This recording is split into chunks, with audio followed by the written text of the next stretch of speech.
दोस्तों ये हमारे दरवेश भाई ने अनार और अमरूद वगैरह लगाए हुए हैं, अपने छोटा सा बाग बनाया है। ये चेक करें आप।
ये अमरूद का है।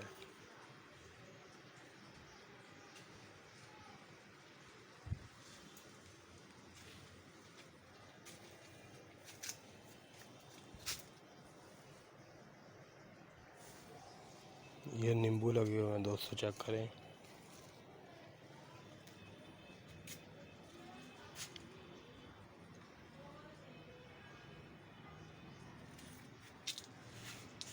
तो दोस्तों अगर आपको हमारी वीडियो पसंद आई है तो हमारे चैनल को सब्सक्राइब करें, घंटी को दबाएं ताकि आपने हमारी वीडियो आप तक पहुंच सके। वीडियो को लाइक करें। अस्सलाम वालेकुम।